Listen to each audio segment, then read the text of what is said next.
കൗമാരത്തിലെ Timur കുറച്ചുകൂടെ പ്രത്യക്ഷനായിരുന്നു. തുഗ്ലക്കുമായുണ്ടായിരുന്ന പ്രശ്നങ്ങളും ഒടുവിൽ അധികാരം കൈയാളുന്നതുമൊക്കെ ആ ഘട്ടത്തിലായിരുന്നു. തുഗ്ലക്കിന്റെ മരണം തിമൂറിലെ അധികാരിയെ ഉണർത്തി. സ്വതവേ ദുർബലരായിരുന്ന തുഗ്ലക് തിമൂറിന്റെ മക്കൾക്ക് തിമൂറിന്റെ പടയോട്ടങ്ങൾക്ക് മുമ്പിൽ പിടിച്ചു നിൽക്കാനായില്ല. തുഗ്ലക് മരിച്ച 8-ാം വർഷം തിമൂർ ട്രാൻസൊക്സാനിയയുടെ മുഴുവൻ ഭരണാധികാരിയായി അധികാരമേറ്റു. അമൂദാരിയ നദിക്കരയുടെ അധിപനായിക്കൊണ്ട്, പിന്നീട് നടക്കാനിരുന്ന രക്തരൂക്ഷിത പടയോട്ടങ്ങൾക്ക് ആദ്യപടിയായിക്കൊണ്ട്. അധികാരത്തോടുള്ള അടങ്ങാത്ത ആഗ്രഹം, ക്രൂരത, രക്തക്കൊതി തുടങ്ങിയ വിശേഷണങ്ങൾ പക്ഷേ പല ചരിത്രകാരന്മാരും തിമൂറിന്റെ മറ്റൊരു വശത്തെ മറച്ചുവെക്കാൻ ശ്രമിക്കാറുണ്ട്. മുസ്ലിം ചരിത്രത്തിലെ എന്നല്ല, മനുഷ്യ ചരിത്രത്തിലെ തന്നെ ഏറ്റവും മികച്ച അധികാര സംസ്ഥാപകരിൽ ഒരാളായിരുന്ന, അല്ലെങ്കിൽ നയതന്ത്രജ്ഞരിൽ ഒരാളായിരുന്ന അദ്ദേഹം എന്നത് മറച്ചുവെക്കുക എന്നുള്ളത് ഒരു യൂറോപ്യൻ ശീലമാണ്.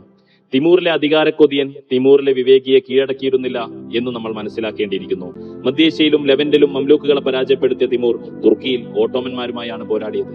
അങ്കാറയിൽ വെച്ച് സുൽത്താൻ ബയേസിദിന്റെ സൈന്യത്തെ തോൽപ്പിച്ച തിമൂർ ആദ്യമായി ഒരു ഓട്ടോമൻ സുൽത്താനെ തടവിലാക്കിയ ആൾ എന്ന ബഹുമതിയും നേടി. 1405 മരണം സംഭവിക്കുന്നത്. ചൈനയിലേക്കുള്ള സൈനിക നീക്കത്തിനിടയ്ക്ക് രോഗിയായ അദ്ദേഹം രോഗക്കിടക്കയിൽ കിടന്ന് മരണമടയുകയായിരുന്നു.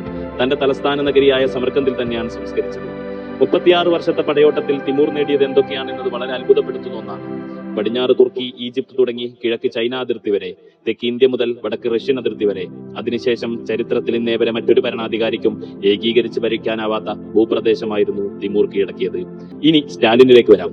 1941 ജോസഫ് സ്റ്റാലിൻ മിഖായേൽ ഗെരാസിമോവ് എന്ന പ്രശസ്ത സോവിയറ്റ് നരവംശാസ്ത്രജ്ഞനെ ഒരു ചുമതല ഏൽപ്പിക്കുന്നത്. അമീർ തിമൂറിന്റെ ഭൗതിക ശരീരത്തെപ്പറ്റി ഗവേഷണം നടത്താനായിരുന്നു.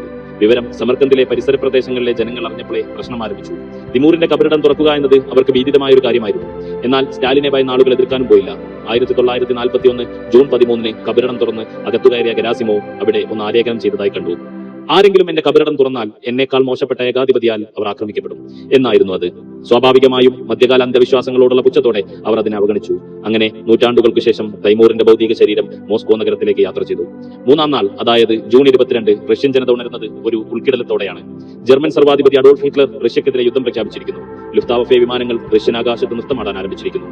യുദ്ധം റഷ്യയെ ബാധിച്ചത് നിസാരമായിരുന്നില്ല. ചരിത്രത്തിൽ ആദ്യമായി ഒരു സൈന്യം മോസ്കോ നഗരത്തിന്റെ 16 മൈൽ അടുത്ത് വരെ എത്തി. ഏതാണ്ട് 30 ലക്ഷം റഷ്യക്കാർ കൊല്ലപ്പെട്ടു. ഒരു വർഷത്തോളം നീണ്ടുനിന്ന യുദ്ധത്തിൽ സോവിയറ്റിന് പല ഘട്ടത്തിലും പരാജയം മുഖാമുഖം കാണേണ്ടി വന്നു. തിമൂറുമായി ബന്ധപ്പെട്ട വിവരമറിഞ്ഞ സ്റ്റാലിൻ 1942 നവംബറിൽ തിമൂറിന്റെ ശരീരം സമർക്കന്ദിലേക്ക് മടക്കി.